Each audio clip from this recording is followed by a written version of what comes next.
Hello friends, स्वागत है आपका मेरे यूट्यूब चैनल पे।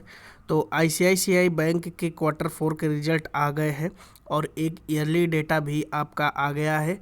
तो अब अगर बात करें एचडीएफसी बैंक से कंपैरिजन की, तो इसका रिजल्ट मुझे ज़्यादा शानदार लगा है क्योंकि सीक्वेंशियल क्वार्टर बेसिस पे एचडीएफसी बैंक का प्रॉफिट गिर गया था, लेकिन इसका sequential plus year on year quarter on quarter basis पे भी शानदार रिजल्ट रहा है। प्लस अगर लास्ट क्वार्टर से कंपेयर किया जाए मार्च 2020 और मार्च 2021, तो वहाँ भी इसका रिजल्ट शानदार रहा है। इस वीडियो में पूरा एनालिसिस करेंगे रिजल्ट के बारे में और रिजल्ट्स के वो फैक्ट जो आपसे हिडन रहते हैं, आपको बताए नहीं जाते, उन सब बातों में विषय में बात करेंगे। फर्स्ट टाइम चैनल पर विजिटर है तो चैनल को जरूर सब्सक्राइब कर लीजिएगा। लास्ट ट्रेडिंग डे पे जो क्लोजिंग दी थी वो 569 की दी थी, क्योंकि मैं बात करने वाला हूँ आगे क्या करना चाहिए आपको।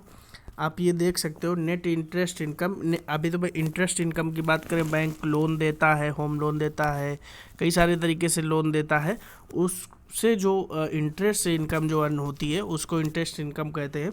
उसको बैंक ने 16.9% बढ़ी है वो इनकम, और 10,431 करोड़ हो गई है क्वार्टर 4 में। यानी कि क्वार्टर 4 में इनकी नेट इंटरेस्ट इनकम कितनी बढ़ गई? लगभग 16.9% कंपेरिजन टू क्वार्टर 3 यानी दिसंबर के क्वार्टर से। यहाँ पर आप देख सकते हो नेट प्रॉफिट आपका शामिल है, ईयर ऑन ईयर बेसिस पर ये डेटा है, ठीक है। तो जो मार्च 2020 में प्रॉफिट था वो कितना था? 9,556 करोड़, यानी साल 2020 में इन्होंने जो प्रॉफिट अर्न किया वो था 9,556 करोड़। साल 2021 में वो बढ़कर कितना हो गया, यानी चारों क्वार्टर मिलाकर 19,273 करोड़। ठीक है, ये कंसोलिडेटेड डेटा है। कंसोलिडेटेड डेटा का मतलब होता है आईसीआईसीआई बैंक प्लस उसकी सब्सिडरीज जितनी भी है उनका भी एक डेटा इसमें मौजूद है। और वही आपको, क्योंकि उसको ऑन कर रही है आईसीआईसीआई बैंक, इसलिए मैं कंसोलिडेटेड डेटा दिखा रहा हूँ। तो आप देख लीजिए मार्च 19 में, मार्च 20 में, मार्च 21 में प्रॉफिट लगभग डबल से भी ज़्यादा हो जाता है। तो अब आप यहाँ समझ सकते हो। बाकी डेटा की अभी फ़िलहाल हम बात करने वाले नहीं है। नेट इंटरेस्ट इनकम आप देख सकते हैं एनुअल बेसिस पर, जैसे कि 44,665 करोड़ था, वो नेट इंटरेस्ट एनुअल 42,659 करोड़ हो गया। तो एनुअल बेसिस पे नेट इंटरेस्ट इनकम में गिरावट है। देखिए, इस गिरावट में कोई टेंशन की बात इसलिए नहीं है क्योंकि देखिए मार्च 2020 में क्या हुआ, लगा लॉकडाउन, और अभी तक ये स्थिति इकोनॉमिक रिकवरी नहीं हुई। तो कोई भी बंदा आसानी से हाउसिंग लोन के लिए, बाकी अदर्स लोन के लिए अप्लाई तो करेगा नहीं। इसलिए ईयर ऑन ईयर बेसिस पर आप इस पे एक लॉस देखोगे, लेकिन क्वार्टर ऑन क्वार्टर बेसिस पे रिकवरी देखोगे। तो ये कोई चिंता की बात नहीं है। इसलिए अगर कोई आपको ये बोलता है कि ये डेटा में कमी आई है, तो कोई कमी नहीं आई है। देखिए, कोई लॉकडाउन के समय में अपनी जॉब बचाएगा या लोन लेगा, ठीक है। अब देखिए, ये एक चार्ट मौजूद है इकोनॉमिक टाइम्स से, ये चार्ट मैंने लिया है तो क्रेडिट उनको जाता है। आप देख सकते हैं टोटल इनकम जो है, टोटल इनकम ये है, ठीक है, ये रेड कलर वाला, और ये पीएटी है जो आपका प्रॉफिट आफ्टर टैक्स है, ठीक है।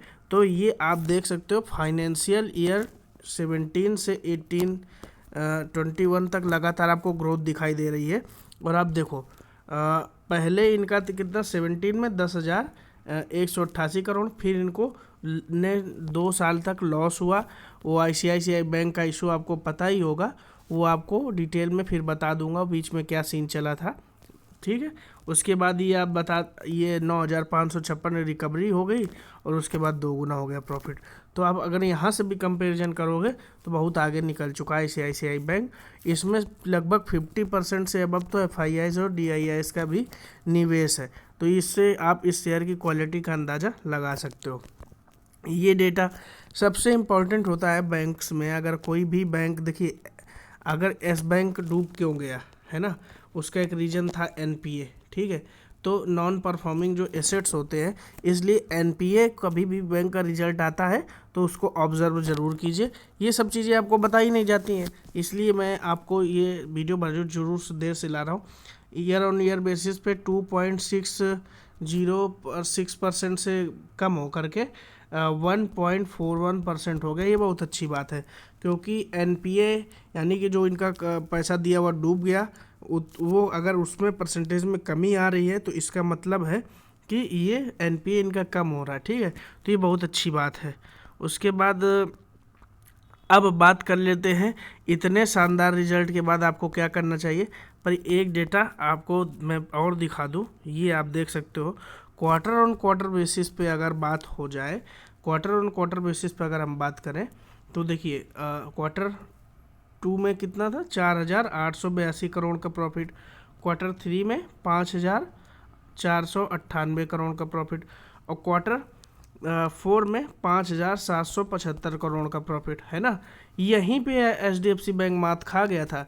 एचडीएफसी बैंक का जो ईयर ऑन ईयर बेसिस पे प्रॉफिट बढ़ा था, ठीक है, कंपेरिजन टू मार्च 2020 और मार्च 2021 में प्रॉफिट बढ़ा था। इन दोनों का क्वार्टर्स का कंपैरिजन किया जा रहा था ना, लेकिन सीक्वेंशियल क्वार्टर बेसिस पे अगर आप रिजल्ट देखते तो वहाँ पे 6.5% की प्रॉफिट में गिरावट थी।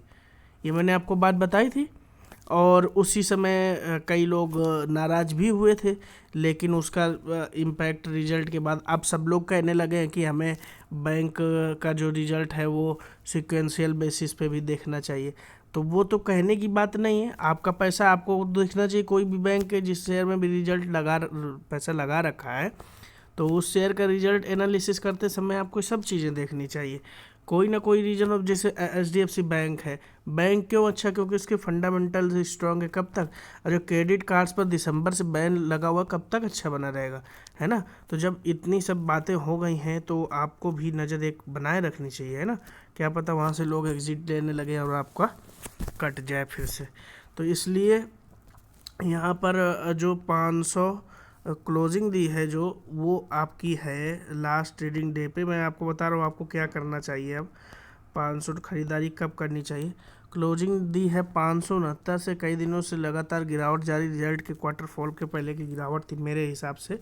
जो शानदार रिजल्ट आया है, 20 दिन के ईएमए के नीचे की क्लोजिंग दी थी, 50 दिन के ईएमए के नीचे की क्लोजिंग दी थी, ठीक है।